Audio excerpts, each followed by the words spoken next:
전 재산을 털어줬습니다. 기생집에 팔려갈 처지의 명나라 여인에게 동료들은 그를 바보라고 했습니다. 조정은 그를 파직시켰습니다. 그리고 20년이 흘렀습니다. 임진왜란이 터졌습니다. 조선이 무너지고 있었습니다. 왕은 도망쳤고 백성은 불타는 나라에 버려졌습니다. 그 절체절명의 순간 명나라가 대규모 원군을 보냈습니다. 그 파병을 이끌어낸 결정적 열쇠, 그것이 바로 그 바보 같은 선행이었습니다. 오늘은 역사에서 거의 잊힌 한 역관의 이야기를 따라가 보겠습니다. 그의 이름은 홍순원. 조선에서 가장 낮은 신분의 관리였지만 가장 결정적인 순간에 나라를 바꾼 사람입니다. 북경에서 생긴 일, 역관이 어떤 직업인지 아십니까? 오늘날로 치면 외교관이자 통역사이자 무역상입니다.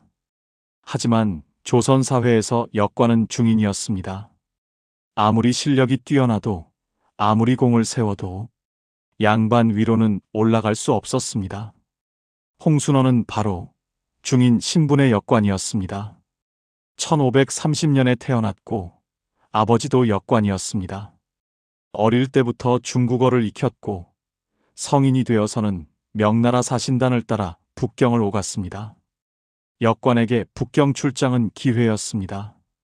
조정의 허락 아래 역관들은 인삼과 비단을 사적으로 거래할 수 있었습니다. 북경에서 장사를 잘하면 꽤 많은 돈을 줄 수 있었습니다. 홍순원도 그렇게 북경에 왔습니다. 목표는 인삼과 비단으로 목돈을 만드는 것. 그런데 그날 예상치 못한 일이 생겼습니다. 우연히 북경 거리에서 끌려가는 명나라 여인을 발견했습니다. 명나라 관리의 딸이었습니다. 류씨 성을 가진 양갓집 교수였는데 아버지가 갑자기 세상을 뜨고 빚이 남았습니다. 빚을 갚을 길이 없자 기생집에 팔려가는 처지가 된 것입니다. 양반가의 딸이 기생집으로 넘겨지는 순간이었습니다. 홍순원은 그 자리에서 멈췄습니다. 그리고 결정을 내렸습니다. 이 사람을 구해야겠다. 당장 가진 돈을 꺼냈습니다.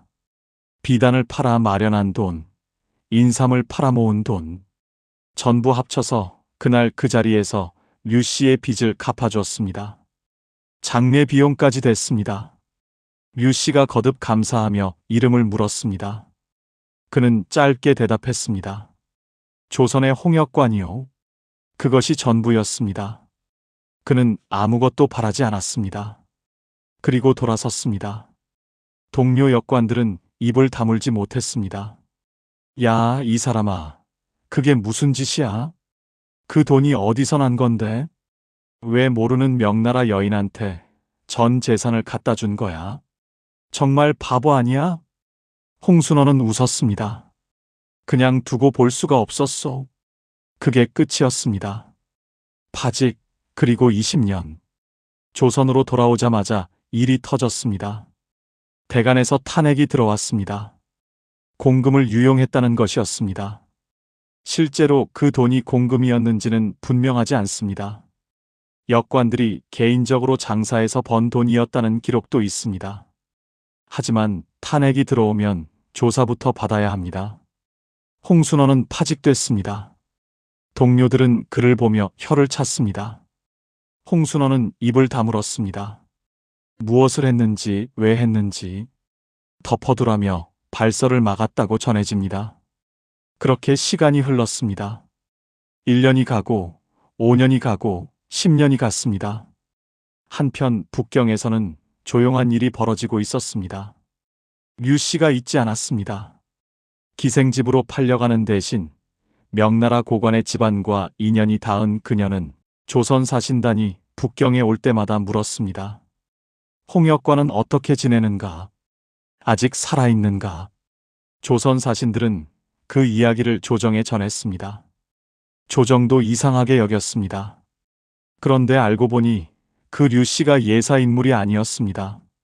명나라에서 오늘날로 치면 국방부 장관 자리까지 오른 석성이라는 고위 관리의 부인이 되었다고 전해집니다. 석성이라는 인물은 명나라에서 군사와 외교를 관장하는 핵심 권력자였습니다. 조선 조정은 이 사실을 알고 즉시 홍순원을 복직시켰습니다.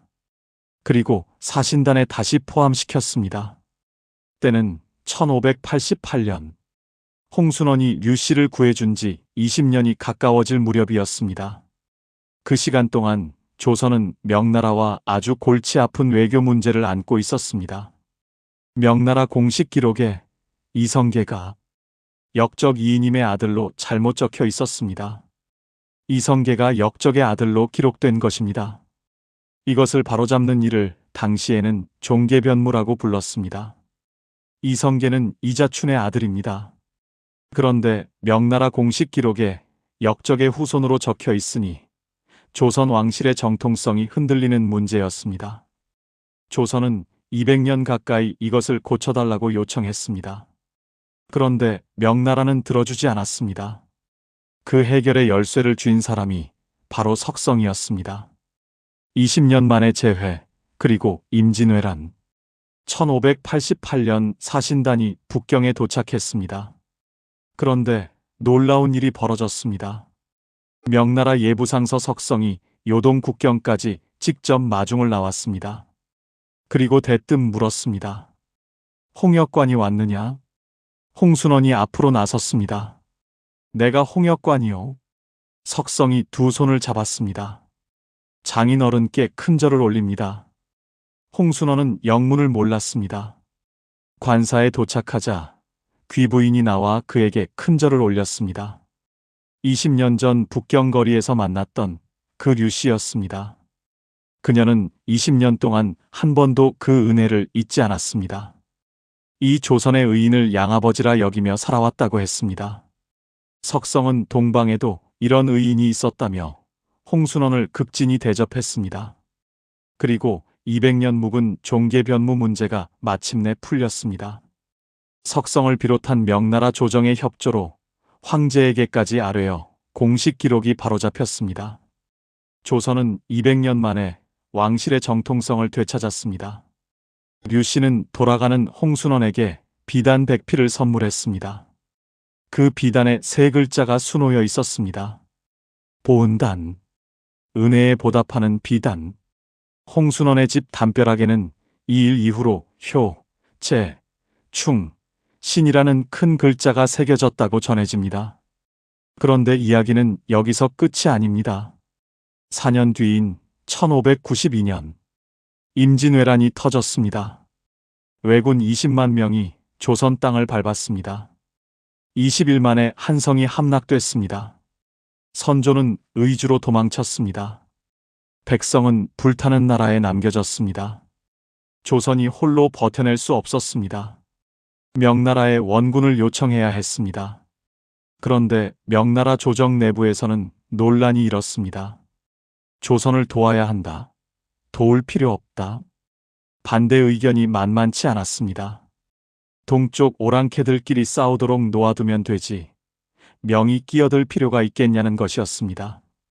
그 갈림길에서 파병을 강하게 주장하고 밀어붙인 사람이 있었습니다. 명나라 병부상서 석성이었습니다. 그가 황제를 설득했습니다. 조선이 무너지면 명나라가 위험합니다. 원군을 보내야 합니다. 결국 명나라는 대규모 군대를 조선에 보냈습니다. 이 원군이 이순신 장군의 수군과 함께 전세를 뒤집는데 기여했습니다. 그 파병 결정의 배경에 석성이 있었고 석성과의 인연 뒤에 류씨가 있었으며 그 모든 것의 출발점에 홍순원의 선행이 있었습니다. 20년 전 북경 거리에서 기생집에 팔려가던 명나라 여인에게 전 재산을 내준 그 순간이 나라의 운명과 이어져 있었던 것입니다. 박지원은 열하일기에 이 이야기를 기록하며 이렇게 남겼습니다. 국가의 중대사가 한 역관의 선행으로 풀려나갔으니 어찌 하늘의 뜻이 아니겠는가. 마무리하며 홍순원은 임진왜란 이후 광국 공신 2등에 책록됐습니다. 중인 역관으로서는 이례적인 대우였습니다. 그가 1530년에 태어났으니 임진왜란이 터진 1592년에는 60을 넘긴 나이였습니다.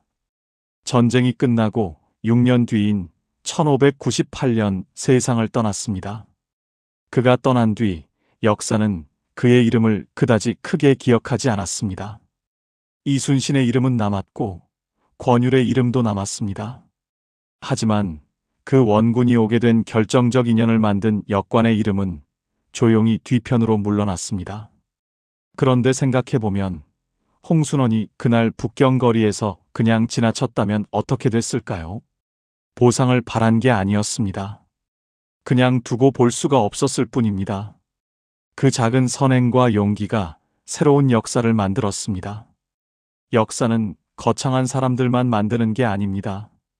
그냥 두고 볼 수 없었던 사람들, 그 사람들이 쌓은 이야기가 역사가 됩니다. 오늘도 들어주셔서 감사합니다.